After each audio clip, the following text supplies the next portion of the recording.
What's up? Critics Corner, I'm Pete. Trying a new setup with a live video.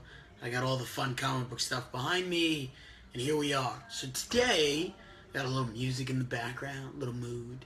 So today, I want to talk about comics specifically, because quite a few things have happened. I talked about Rebirth, but today marked a lot of Rebirth number ones. Batman came out, Green Lantern came out, and Superman Rebirth number 1 came out. Also, Civil War number 1. We have Civil War number 0, Civil War number 1, the road to Civil War 2, I should say. Civil War 2 number 0 and 1. Today was 1. So Marvel has got their big Civil War 2 event kind of happening, and we've got the Rebirth in DC. And I've been following Boom Studios' Mighty Morphin Power Rangers comic book, which I think is awesome. So anyway, let me just talk a little bit about it. So let's talk about Rebirth, because I haven't been such a huge fan of Marvel's writing for a long time. And I don't necessarily think that what Marvel's doing, or has been doing for a while, has been that great. You may disagree. I didn't think the Secret Wars, which is technically the third Secret Wars, but it's, the new Secret Wars that they created. I don't think it was that good. I haven't really been a big fan of what Marvel's doing. For me and Marvel, my number one superhero in the Marvel Universe has always been Spider-Man growing up. So I always gravitate to Marvel for Spider-Man. And I was not a fan of a lot of what Marvel's been doing with Spider-Man. I did not like the Superior Spider-Man story. For anybody that doesn't know, that was kind of a modern story where Dr. Octopus actually inhabited Peter Parker's body and his consciousness, thinking that he killed Peter Parker and took over, and then he became the Superior Spider-Man, and it was basically Doc Ock as Spider-Man, and he did some wacky stuff. And then Peter won the battle of consciousness and finally came back, and now he's back, and he's Spider-Man, and I didn't like that whole thing. Then they did the Spider-Verse, the Spider-Universe battle, with all the different Spider-Mans and the different universes. I didn't like that either. So, let's talk about Rebirth, though. I'm forgetting my train of thought here. Let's talk about DC, let's talk about Rebirth. So, I'm not going to rehash Rebirth with you, because I have a whole video based on that, okay? So I'm not going to talk about all of what happened with Rebirth. What I'm going to talk about is what happened in Rebirth number 1 with Superman. So, for anybody that doesn't know, Superman died in the end of New 52, which I talked about in my last video.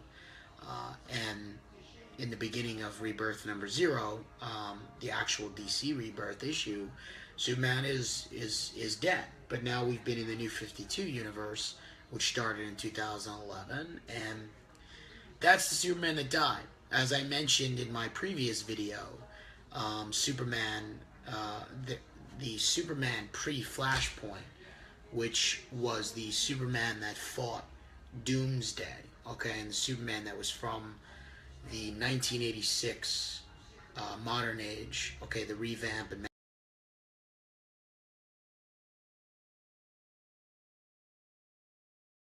resume this thing. So, yeah, so the Superman from 1986, which was the revamped Superman, all the way up to Flashpoint, okay, that was when everything changed. So that Superman has been living in the New 52 world because of what happened in Convergence. So if you're confused,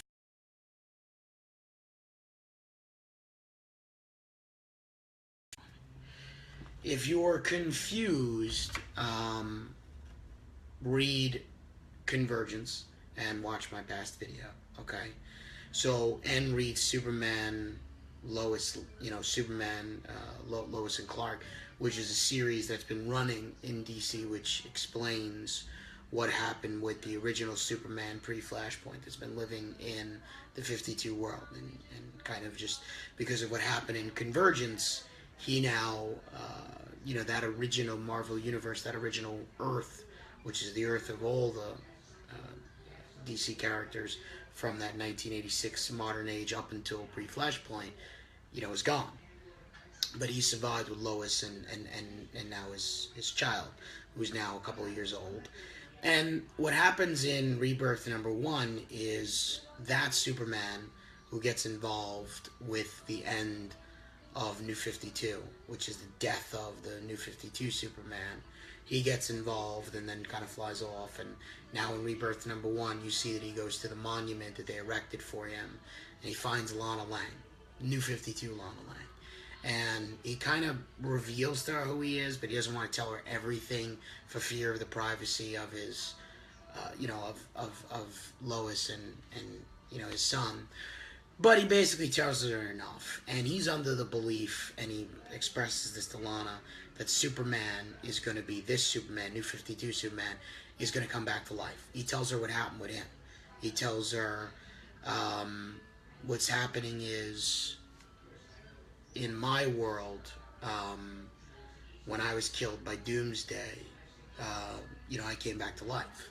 You know what I mean? So over a period of time, she's like, I know that he's going to come back to life. So he's under the belief that New 52 Superman is going to come back to life just as he did. So what's happening is that he believes that Superman, New 52 Superman, is going to come back to life just as he did, okay? In the same events that he did. So, tells Lana Lang this. So Lana reveals, because he doesn't know where the Fortress of Solitude is. He's not even sure that Superman kind of had this fortress. So Lana reveals that he has a Fortress of Solitude here. They fly off to the fortress. He's looking for a rejuvenation chamber. That's the name of the chamber that Helix used to rejuvenate him in the original the Death of Superman storyline when he comes back to life back in the 1990s. He finds out that there isn't a rejuvenation chamber in this Earth or this version of Superman. So we find out that in Rebirth #1 that it looks like New 52 Superman is not going to come back to life. And it looks like that, DC is obviously not going in the route of reviving him the same way that they did Superman in the 90s, which makes sense. Why would you want to rehash the same thing over? So he's not coming back. There's no rejuvenation chamber. And it kind of leaves you off at a cliffhanger. And obviously that's going to lead into the fact, because DC has already said that they're not bringing back New 52 Superman, that the original pre-Flashpoint modern age Superman, who's been living here, who we see, is going to have to take over and don Superman's role and purpose in the world and become the new Superman. So that's pretty much what happens in Superman Rebirth #1. In Batman, not much really happens. He has a new sidekick that he's training, but it seems like in Rebirth they don't want to go with the Robin story, and it looks like he's going in a different direction of not so much a Robin, but kind of a second Batman, if you will. There's kind of this new villain that has the powers to kind of rejuvenate himself and change and manipulate the seasons. I mean, it's a pretty standard Batman story. They don't really touch on Superman dying. They don't really touch on much of the Rebirth. Rebirth #0 saw that Superman, was dead, and that all of the other members of the Justice League were kind of contacted by Wally West, who was running through the Speed Force, and trying to let people know that he, that he realizes that something's wrong with the multiverse and that their memories and history has been erased, and there's some great villain out there that's, doing all this. There's something ominous out there. None of that gets really touched on here in Green Lantern's Batman, Green Arrow, Superman's Rebirth #1. It's kind of just individual stories for them. They were all pretty solid. I mean, but it doesn't really touch on what the larger thing is, so we'll have to keep reading. I have posted on the page the reading list because, as I've stated in my last video, it's not monthly anymore, it's bi-monthly. So all of these main titles, Superman, Batman, they'll be twice a month. And Superman Now Action Comics will continue at 9:57. So you'll have to check that out. And more of the Superman Rebirth will continue. But it's pretty cool. I like Rebirth. I think it's interesting. It's nice to see the multiverse back. I don't really know where they're going. I'm a little sad to see New 52 Superman dead. I think he's pretty cool. I like the New 52 despite its, I guess, critical non-success. People haven't really loved it. But I thought, that version of Superman, I thought what they built with the characters in the Justice League was cool. So I'm sad to see him, dead, and then them just kind of going in a different route. But it's cool to see modern day Superman back. I mean, most of us grew up on that Superman, that iteration, of Superman from '86 to pre-Flashpoint. That Doomsday Battle, that JLA Justice League series, and so many of those stories were that Superman. So I guess I feel like Superman is back, like the Superman I've always known. So that's exciting. And I can see where DC sees that as a positive point. I liked it. I have no qualms. As far as Marvel with Civil War 2, what's happening is that in the Marvel universe is we're touching a lot on Inhumans. And I don't know if that in large part has to do with what they're doing in Marvel's Agents of S.H.I.E.L.D., the TV show, because this season that has just passed of Agents of S.H.I.E.L.D. Season 3 has been all about the Inhuman storyline, and that's what they've been about, the Terrigen and the Inhumans. So perhaps, I don't know if that influenced the Marvel Comics to shed some more light into using the Inhuman story. But anyway, there's been a lot going on with the Inhumans. So what's happening in Civil War is the Terrigen is being spread about the Earth kind of freely now, activating Inhuman cells. If you don't know, the Terrigen is from the Kree Empire, and when it's activated, this mist comes out, and if you have latent in you Inhuman genetic cells, then it'll activate them, and you'll become an Inhuman with whatever ability is inside of you. Different than mutants from X-Men. And Inhumans are not playing well with the X-Men right now in the Marvel world at all. So anyway, Terrigen's kind of around freely, and this new kid gets turned into an Inhuman, and he gets a power that none of them have ever seen before. He can see the future. Okay, he can see future events. So what happens in Civil War #1 is he basically warns everyone. Okay, he warns the Inhumans first that this crazy dimensional being is coming that's going to kill the world, and it's Armageddon. And what happens is that the Inhumans go to the Avengers and the Ultimates. By the way, there's the Avengers now, and then there's the Ultimates. The Ultimates are also kind of an Avenger team, but they're different. They're run by Carol Danvers, who's Captain Marvel, and Avengers are not normal Spider-Man. They're actually Spider-Man Miles Morales, and they're not normal Captain America. They are actually Sam Wilson, who's Falcon Captain America, and Nova from the Nova Corps is a part of it. So you've got some interesting people going on in there. The Ultimates are Carol Danvers, and she's got a bunch of her own people. She's got She-Hulk on her team, Black Panther, and apparently War Machine is kind of moonlighting, helping her out as well. So there's there's always been different teams, and Captain America, don't get me started with that. He's still working with S.H.I.E.L.D. doing his thing, and he's a mess right now. So anyway, everyone's warned, so everyone teams up. Peter Parker, original Spider-Man, Ultimates, Avengers, Inhumans, we have to save the world, blah, blah, blah. So they go, they save the world.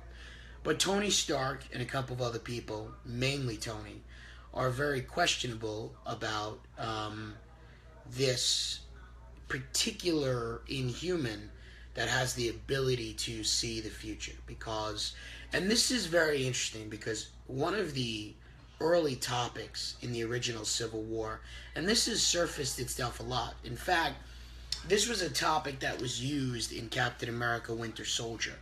There's probably one of the best scenes of the Winter Soldier movie where Steve Rogers, played by Chris Evans, is with Nick Fury, played by Samuel L. Jackson, in that where Nick Fury shows him all the different helicarriers that he's creating in a program that's going to prevent crimes before they happen. And Steve's natural reaction is how is that freedom? How are we supposed to stop people before they've committed a crime? You can't try somebody for a crime just because you think they are, or you think you're stopping them before, and they have to commit the crime. And that was an interesting factoid and point in Winter Soldier, the movie, and that played out in the Civil War original comic books and quite a few other stories. It's back. And that's where Tony starts with this. He's like, listen, I understand this guy has inhuman powers where he can see the future, but how are we supposed to go stop people if they haven't already committed a crime? And, he points out the fact that what if this guy has a vision about one of us doing something wrong? Are we supposed to just go after each other and try us or lock us up for a crime that we haven't even committed yet, because he feels that, you know, the future is always changing and we have a choice. It goes back to that same argument, free will, choice. Some people don't agree with this. Naturally, they think, yo, this kid can see the future. It's plain and simple. Let's listen to him and let's go, you know, stop the bad guys. So that ends them all celebrating. And now it jumps forward quite a few days. And the kid, the Inhuman, sees something else. Tells the royal family, the Inhuman family. And then what happens is now we see the aftermath of apparently a vision he had and a mission that the Ultimates won on. And Tony is called in to S.H.I.E.L.D. and he finds that War Machine is dead. Wow. So, you know, comics are killing a lot of people right now. DC killed New 52 Superman, and now Marvel killed War Machine. And if that not got worse, the whole team got fucked up. They apparently were trying to stop Thanos, who's after a cosmic cube. If you don't know, in Marvel, there's cosmic cubes. They hold extraordinary power from the 9 realms. And Thanos, much like the Infinity Gauntlet, is always trying to get them. You know them from the Marvel Cinematic movies, the Tesseract Cube, which Loki was after in the Avenger movies. That's a cosmic cube. Anyway, apparently Thanos thinks that Earth still has one. We've gone through cosmic cube sagas a lot. That's how Steve Rogers, the original Captain America, went from 90 years old back to the shining 20-something-year-old man he is now in Captain America #1. Anyway, without getting into all that, they try to stop Thanos and they all get fucked up. She-Hulk dies, and War Machine dies. Rhodey dies. So Marvel killed 2 people. Maybe they felt they needed to up their game because DC killed New 52 Superman. I don't know. But I'm pretty shocked, man. She-Hulk and War Machine are dead. I mean, like comics, you can't ever believe anyone's dead. People come back. But still, it doesn't make it any less kind of impactful to read. Those are 2 major Marvel characters that died. War Machine, dude. I mean, She-Hulk, cool. Everybody likes Hulk better. But she's still predominant. But damn, War Machine. Anyway, Thanos fucked them both up.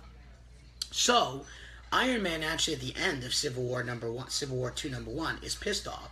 And he blames Carol. And he blames her because he's like, listen, basically, I fucking told you that we should not jump to conclusions because this kid claims he could see the future. And he wants to end it, which I assume means he wants to end this kid, which is going to cause Civil War II, because are the Inhuman and Royal Family just going to let him kill one of their own? Absolutely not. But the comic ends where he puts on his new armor, which is pretty awesome looking, shoots up to the sky, and it sounds like he's going after our Inhuman friend. So that's Civil War II #1. I'm posting on the page the reading order for you to continue reading Civil War II, as I am posting the reading order for Rebirth. So if you're ever confused about what to read, when to read, just check it on the page. Somebody's coming in the room right now. So just check it out on the page. What was the last thing I was going to say? Oh, Captain America. So there's a lot of controversy.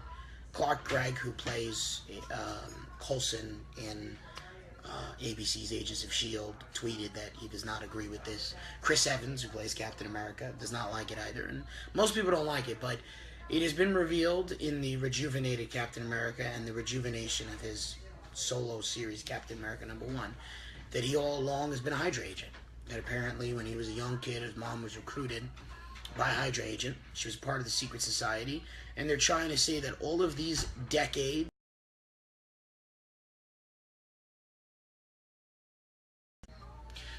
Sorry about that. And they're trying to say that all these decades of Captain America stories and everything he's done, he's been Hydra.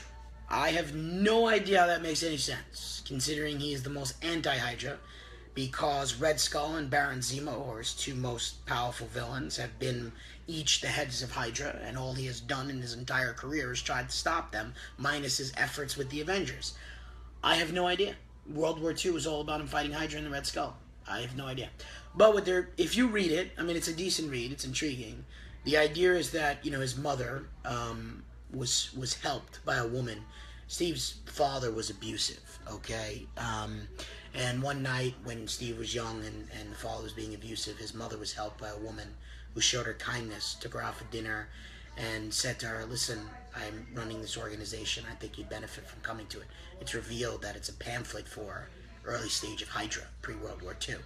So apparently we're supposed to believe that his mother went, joined this organization, instilled him with Hydra beliefs, and that this whole time, decades of comics, Steve has been working Hydra. Why he's tried to kill the Red Skull or stop Baron Zemo and the Red Skull and Hydra numerous times over the decades, and not himself taking control of Hydra and run it. I don't have any idea how any of that makes fucking sense. And neither does pretty much everybody else out there. James Gunn doesn't like it. That's the director of Guardians of the Galaxy and Marvel Universe. Chris Evans doesn't dig it. Clark Gregg doesn't dig it. Not like they're major, who gives a shit what they think. But still, this won't impact the cinematic universe now. I don't know if it ever will.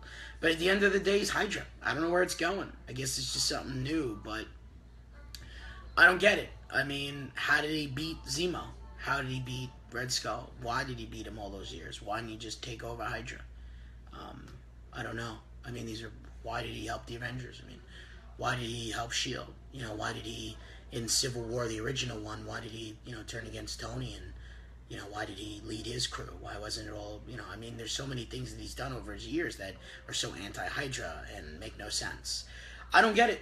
They need a lot of explaining to do, and I think it's rather plot-holy, and I don't think it makes sense for Captain America. But anyway, that's pretty much what's going on with that situation. But it ends with him stopping Baron Zemo and pledging, and he stops Baron Zemo on the plane, and he pledges Hail Hydra. No idea, but nobody knows. They don't really do a good job of explaining it, probably because it's just issue number 1.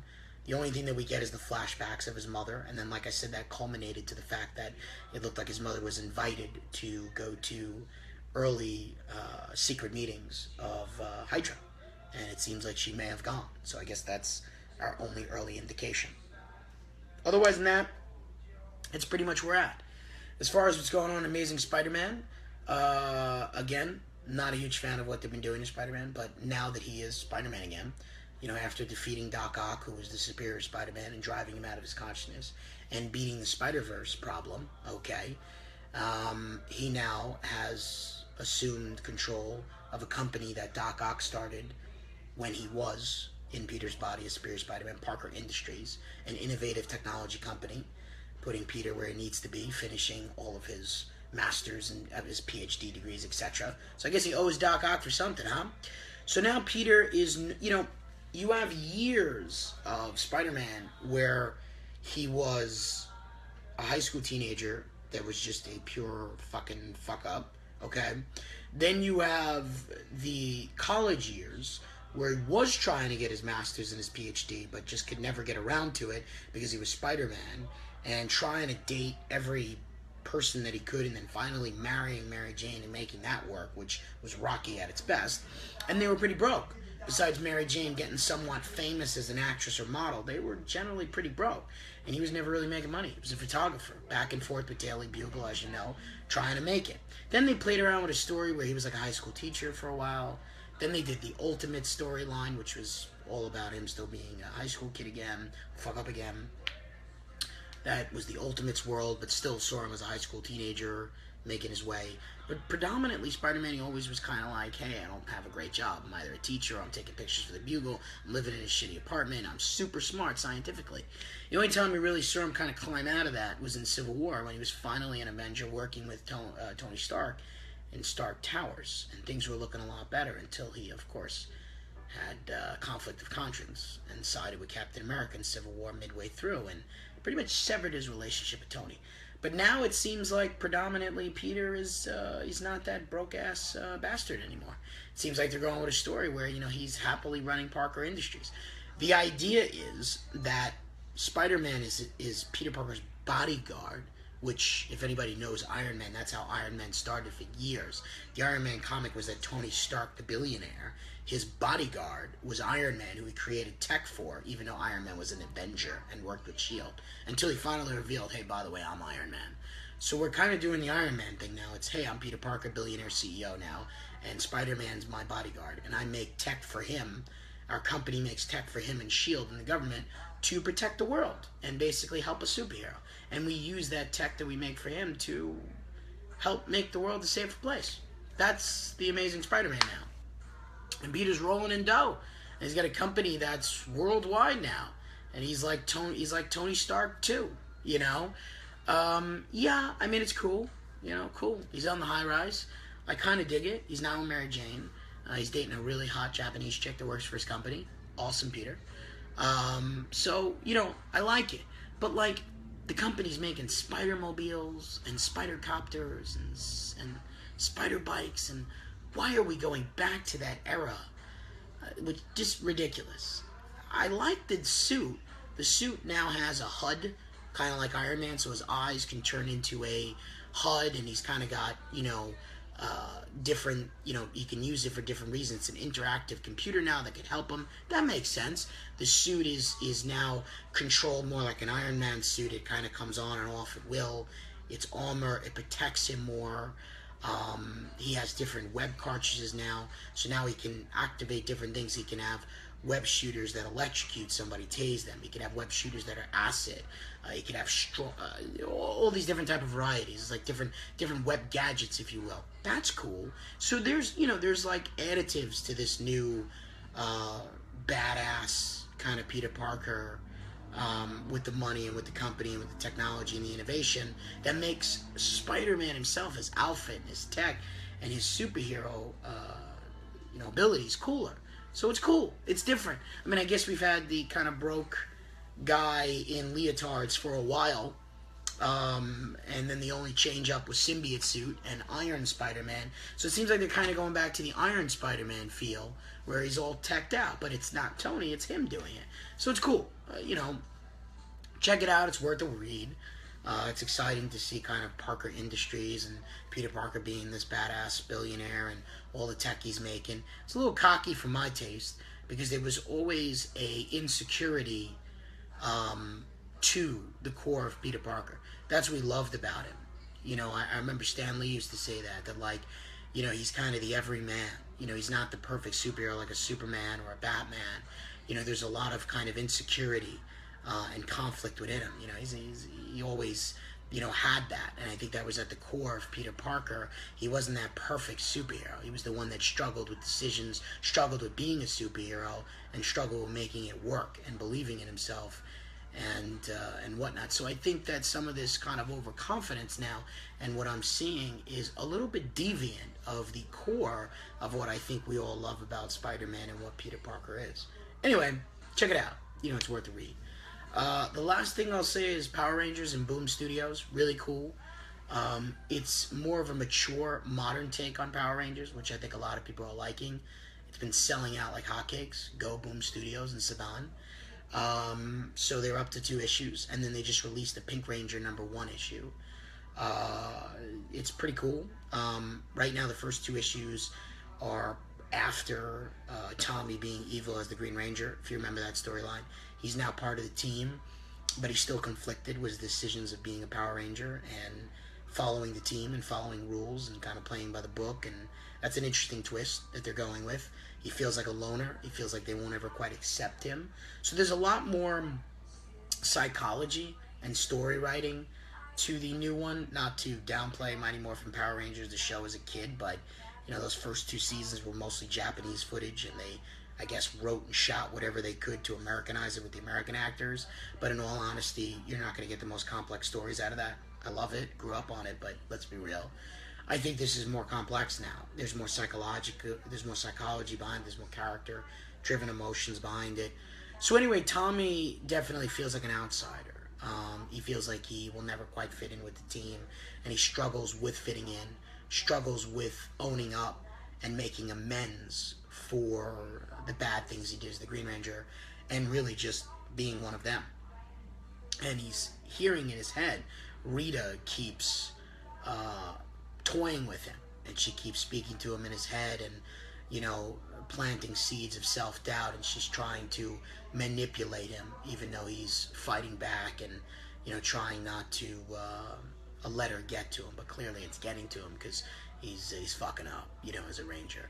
Anyway, it's very cool because Zordon and Alpha and the Command Center are way more technological and it's way more like a base of operations. I mean, the monsters are designed way more Japanese style, and I don't know if that's intentional, but they're kind of like kaijus, you know, which is the Japanese word for monsters in Japan. They're really cool. If you ever, you know, it reminds me of if you ever read any of the Gaiva manga.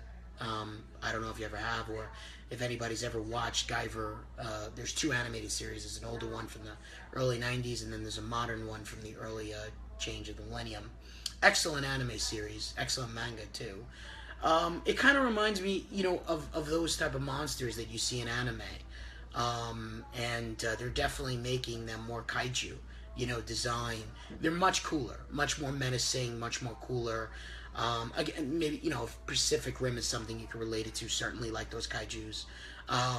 Very cool. They're much more, I don't want to say demonic, but they're much more menacing and monsters. You know, they look scarier, much more powerful. Anyway, the drawing's very kind of anime style, which is cool. But I think the maturity, you get a sense of danger. And one of the things that I've always liked about Power Rangers, and I've always felt would enhance Power Rangers, was their superheroes. And in Japan, Super Sentai is a kid show, but you know, I don't think they necessarily embrace or market being a superhero in the same way that we do. You know, Super Sentai is different, and you know what I like about the Boom Studios comic is that they're treating the Power Rangers really like more of an American superhero kind of team. You know, and the world sees them as kind of superheroes. And yeah, that was in the show when they Americanized it, sure. But I think when you pick it up now and you read it, you're like, wow, you know, you kind of feel like an Avenger team or a Justice League team now. That's what I mean by that change. And I like the modernization of it. And I like how, you know, Zordon is kind of like, I want to think of a good reference point. Like, Zordon's kind of like Oracle, you know, from DC.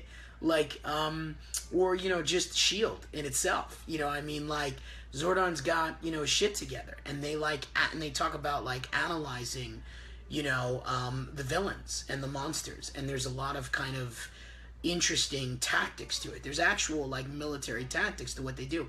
In fact, they train in a simulation much like the X-Men do. When the X-Men, you know, train in their simulators, that's one of the coolest things I've ever felt about X-Men, is that they're always training, you know, at the X-Mansion, and they're always in these training simulators, fighting Sentinels and villains, and increasing their mutant abilities and whatnot. And you know, so's everybody else, you know, does training simulations. But it reminded me of the X-Men, you know, and what was cool in that sense was Zordon puts them in training simulations, and you see in issue number 2. You see Tommy as Green Ranger in a training simulation with Kimberly as the Pink Ranger, and he fails.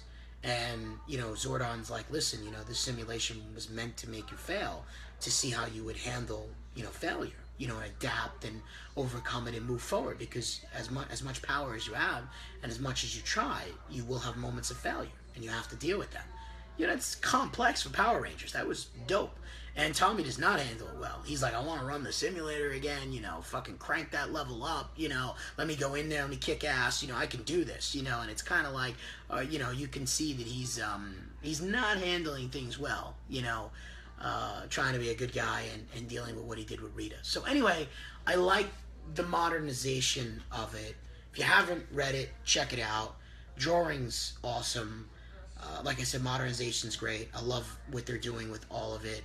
How they're kind of tactically approaching the Rangers and the team, making them feel more like an American superhero team, like an Avengers or Justice League. The maturity of it is definitely there. It's not overdone, but it's cranked up to a point where adult audiences can enjoy it, and you know, versus what was there in the TV show. So I applaud them. What's happening in Pink Ranger #1 is it's kind of a leap forward in time, where Kimberly's no longer the Pink Ranger. Now Catherine took over. So I guess they're following the TV show storyline, where eventually, you know, when Zed comes in and Rita and him get married, Kimberly leaves and Catherine takes over. So now, you know, she's kind of on her own as a gymnast. I don't know if you remember, but in the 3rd season of Power Rangers, the show, the original Jason, eventually Kimberly left later on. This is when the Ninja Storm series line came on. I misspoke. It's when Ninja Storm, you know, the not Ninja Storm, the Ninjetti powers came in. Ninja Storm's its own Power Ranger series. There's too many Power Ranger series. But when they got the Ninjetti powers, eventually inevitably she leaves, and this Australian actress who was an exchange student in Angel Grove took over Catherine, and she was the Pink Ranger all the way through Power Rangers Zeo. Anyway, what happens in Pink Ranger #1 is this is apparently a story about Kimberly no longer as the Pink Ranger, okay? And she's now an award-winning gymnast. So that's, in theory, what she went off to do, which makes sense, because if you go back to the television show, that's why she left, okay, for an opportunity to be a professional gymnast. So she can't get in touch with her mom. She just won an award, and she's like, where's my mom? Where's my dad? She can't get in touch with them. She's worried, so she goes to check them out. They're in a small little town here in Europe. Apparently nobody's around. It's eerie as fuck. She doesn't know where everybody is. Weird sea creature monsters come out of nowhere in this eerie fucking town of nobody. She fights them, which, whoa, okay, she's not a ranger. Meets this dude, this French dude. He tells her, hey, listen, I can't find my parents either, but there's a couple of people that I did found. They're like in this hole in this mountain with the sea creatures. So she has a communicator that Zordon gave her that said, anytime you need help, call me. She calls him on speed dial, and Zordon's like, what's up, Kimberly? It's so fucking long. Haven't seen you. How you doing? You should call more. And she's kind of like, hey, I can't really reminisce right now. But I need the Power Rangers, because my fucking parents are gone and the town's being attacked by sea creatures. FYI, why don't you know about this and why aren't the Power Rangers here? Zordon retorts with, shit, I wish I could send the Power Rangers, but they're off-planet fighting Lord Zed and Rita with some shit. And I actually haven't heard from them in a couple days, so I'm pretty worried about them too. So she's like, okay, alright, I don't know what to do. And Zordon's like, well, you have some residual power of the Pink Ranger, and I can bestow you the Power Sword, and you can temporarily morph into a new Pink Ranger that'll temporarily give you morphing powers, so you can help everybody while the Power Rangers are doing their thing. That's pretty fucking convenient. So she morphs into a new Mighty Morphin Pink Ranger, and she uncovers Goldar is behind this sea creature attack of this town. Apparently he's trying to resurrect some creature. I don't know why he's not with Lord Zed and Rita. They didn't really make that clear. But he has an agenda of his own. And that's where that issue ends. So obviously that'll lead into whatever the Pink Ranger's going to do in #2. I think it's kind of cool. They're exploring what some of them did when they left. You know, it's different. It's fun. It's cool. Check it out. I like what Boom Studios is doing. It's good stuff. Again, to recap, I'm going to have the DC Rebirth reading order. I'm going to have Civil War 2 reading order. And I'm going to do a new video on the new Rebirths that come out in another week. The continuations. I'm going to continue to talk about this. The new Power Rangers that come out. And Civil War as it continues. You know, it's going to continue, and we'll see where Civil War 2 goes. You know, that's it, guys. All right, Critics Corner. Peace.